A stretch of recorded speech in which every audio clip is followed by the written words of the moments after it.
Ladies and gentlemen, reptiles and mammals, allow me to weave for you a tale of the chameleon comedian, its real name lost to legend, but let's call it Cammy. Cammy was a chameleon with a conundrum because, you see, Cammy harbored a deep, dark secret, stage fright of the most paralyzing kind. When the spotlight beamed and all eyes zeroed in, Cammy's heart thrummed a samba so fierce it could have raised the roof, had it been a little closer to the ground. But then, in a twist of fate as juicy as a plump fly, Cammy discovered a most remarkable talent. An epiphany struck during a particularly dreadful open mic night at the Jungle Boogie. Cammy, quaking on stage and about to bolt, inadvertently tripped into the art of turning virtually invisible against the laugh-filled ambience. Unlike the average anole, Cammy could blend into anything from a banana to a stand-up mic, so it was that Cammy's comedy career skittered on all new limbs. Night after night, audience after audience, Cammy took the stage, or did it. The crowds would roar, the venue murmuring with anticipation as the lights dimmed. A voice would boom from the microphone. "Welcome to another night of side-splitting shenanigans with your favorite master of disguises, the Chameleon Comedian." But where was Cammy? Was that a comic by the mic stand, or was the stand-up a shrewdly painted backdrop?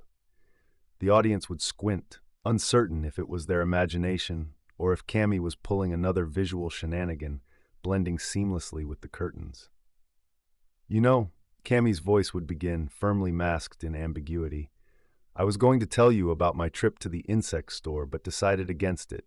Too many bugs in the system." The crowd cackled, although nobody was sure if it was the delivery or the background banter that hit the joke out of the park. And so it went. The venue became an uproarious riddle of hilarity. Cammy's shtick worked like a charm, thrilling a reptile who never had to confront the dreaded, jittery feeling of hundreds of eyeballs glued to its cold-blooded skin. Cammy would quip about chameleon dating life. "I took a girl home last night, but she said I changed too much." Cue the invisible knee slaps and raucous chordals. It wasn't all laughs, of course. Some nights, Cammy would take to the stage with a poignant thought or two before vanishing into the spotlight, figuratively and almost literally. Ever feel like life's all about trying to fit in until you realize you're happiest standing out? Turns out, for me, it was the other way around. The room would quiet, an introspective chuckle rising from the multicolored tapestry that was Cammy.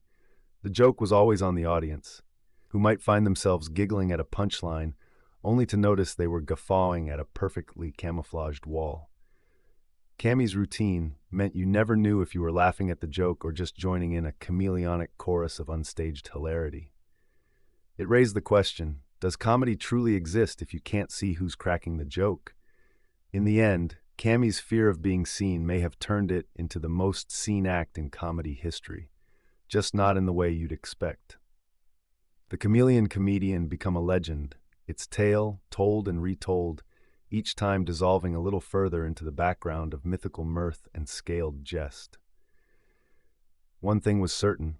In the vibrant jungle of stand-up, color-changing Cammy had found a way to stand out while blending in, turning stage fright into spotlight bright. Or was that white,